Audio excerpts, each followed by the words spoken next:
प्रबुद्धजनों प्रणाम। अष्ट सिद्धि नवनिधि ये क्या है? भगवान श्री राम की जीवन संगिनी माँ सीता जी के वरदान से परम श्री राम भक्त श्री हनुमान जी 8 दिव्य शक्तियाँ और 9 प्रकार की निधियाँ अर्थात समृद्धियों के स्वामी हैं। गोस्वामी तुलसीदास द्वारा रचित श्री हनुमान चालीसा की इन पंक्तियों को कौन नहीं जानता। अष्ट सिद्धि नव निधि के दाता, असबर दीन जानकी माता। गूगल बाबा 1 सेकंड में बता देंगे कि अष्ट सिद्धि और नवनिधि क्या हैं। विद्वान जनों ने अपने अपने प्रकार से इन 8 सिद्धियों और 9 निधियों का वर्णन किया है। ये विषय माँ सीता के द्वारा श्री हनुमान को मिले वरदान का है। श्री हनुमान तो श्री राम भक्त हैं। ये सिद्धियाँ और निधियाँ उन्होंने किस प्रकार उपयोग की या करते हैं, ये श्री हनुमान ही जाने। इन पंक्तियों में विशेषताएं, गुण, शक्तियाँ, ऐश्वर्य आदि इत्यादि का विषय है। ये सिद्धियाँ किस काम की हैं, ये निधियाँ किस काम की हैं, कौन बताएगा? ये तो श्री हनुमान ही बता सकते हैं, क्योंकि माँ सीता के वरदान से ये उन्हें ही मिली हैं और उनके पास हैं। अल्प बुद्धि से तो यही लगता है।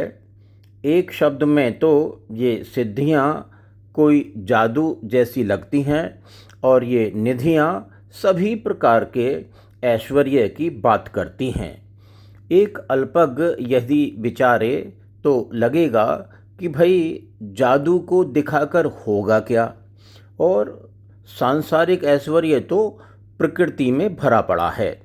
श्री हनुमान तो परम दिव्य शक्ति के प्रतीक हैं। इतना सब तो केवल वही कैरी कर सकते हैं।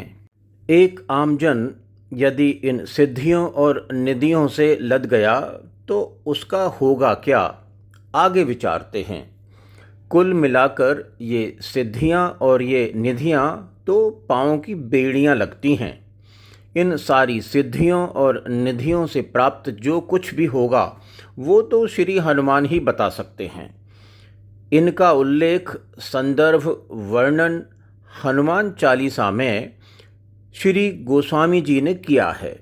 वही बताएंगे कि कैसे ये सिद्धियां और निधियां आनंद की ओर ले जाएंगी। अल्प बुद्धि से तो लगता है कि ये सिद्धियां और निधियां तो आनंद पथ के किनारे पड़े चमकीले पत्थर मात्र हैं।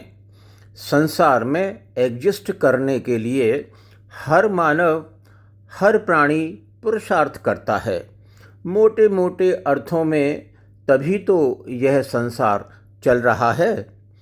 इस समय संसार का सबसे धनवान व्यक्ति $800 बिलियन के पार या लगभग 75 लाख करोड़ रुपए से अधिक की संपत्ति रखकर एलोन मस्क है। यह व्यक्ति सब निधियों का स्वामी जैसा मानता है स्वयं को, और विज्ञान के दम पर सारी सिद्धियों का भी स्वामी बनना चाहता है। इस दुनिया में जब भौतिकता किसी को पूरी तरह घेर लेती है तो व्यक्ति ऐसे भ्रम पालता है। एक समय एक भारतीय गुरु ने आनंद ढूंढते चेले और चेलियों से प्राप्त संपत्ति से अमेरिका में अपने नाम का एक नगर ही बसा दिया था। कीमती कारें, बड़े भवन आदि की चकाचौंध में उसने इस भौतिकता से प्रभावित होने वाली भीड़ को अपना चमत्कार मान लिया।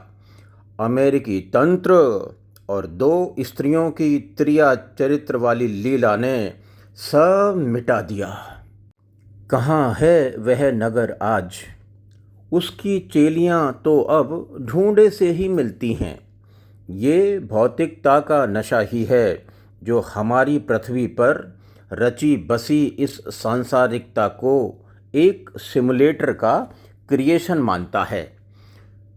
सिमुलेशन एक नकल होती है।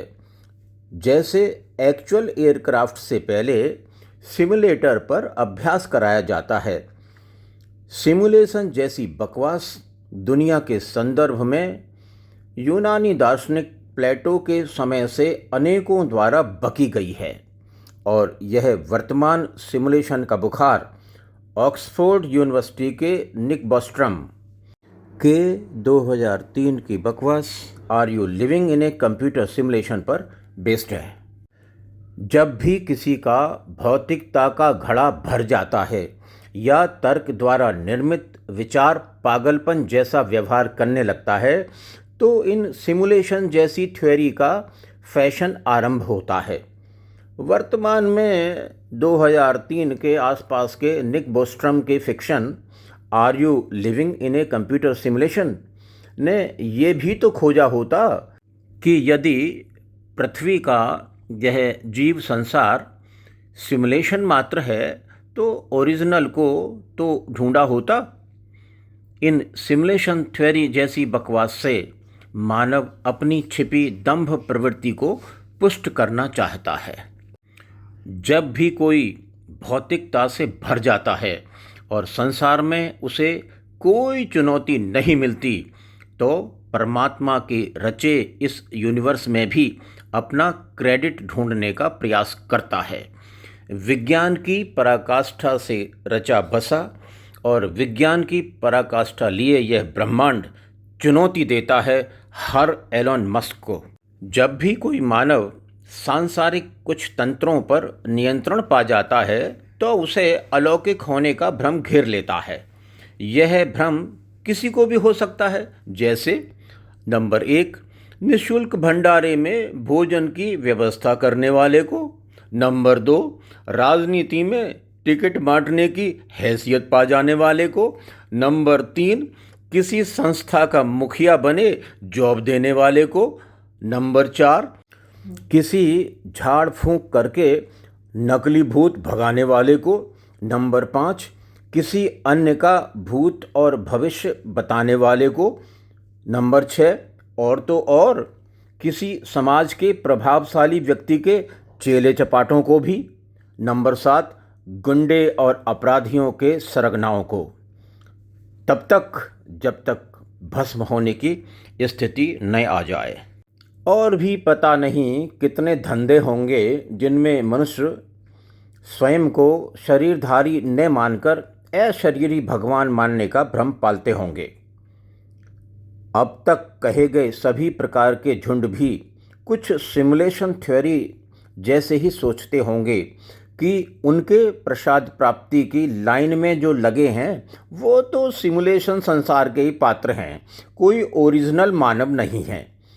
फट जाएगी ये थ्योरी एक दिन, देख लेना प्रबुद्ध जनों। ये सिद्धियाँ, ये निधियाँ और आजकल का फ्लेवर सिमुलेशन थ्योरियाँ ये क्या देंगी पता नहीं, पर अल्प बुद्धि से तो लगता है कि ये आनंद की ओर तो नहीं ले जाएंगी। आनंद that is eternal bliss, that is unconditional ecstasy, that is परमानंद। यहाँ 2 सामाजिक समीकरण बनाते हैं। प्रथम, जीवन यात्रा माइनस अहंकार will lead to eternal bliss. द्वितीय, दयनीय और विनम्र दिखना अहंकार से मुक्ति नहीं है। परमानंद की ओर ले जाने वाले पथ पर लगेज और बैगेज वर्जित है। ये सिद्धियां लगेज हैं और ये निधियां बैगेज हैं। हे परमानंद पथ के राही, इन लगेज और बैगेज को मत ढो। सामने तो देख, इटर्नल ब्लिस खड़ी है वरमाला लिए, जयमाला लिए। चॉइस तेरी अपनी है। इन लगेज और बैगेज को ढोते ढोते किसी सिमुलेटर का पात्र न बन जाना। ये संसार कोई कंप्यूटर गेम नहीं है, इसे परमात्मा ने रचा है। ये लगेज और बैगेज की चाह रखने वाली दुनिया चमक ढूंढती है और इस चमक से एक दिन अंधी हो जाएगी। ये था एक प्रयास सिद्धियों, निधियों और भौतिकता की पराकाष्ठा से पागल हुए तर्कशास्त्रियों की सिमुलेशन थ्योरियों पर हीलिंग पथ के मन शुद्धि स्पेस से एक विचार। यह भी एक विचार है। बीज बन अंकुरित होगा या नहीं पता नहीं। आप हीलिंग पथ के सहयात्री हैं। आपको आदरपूर्वक प्रणाम।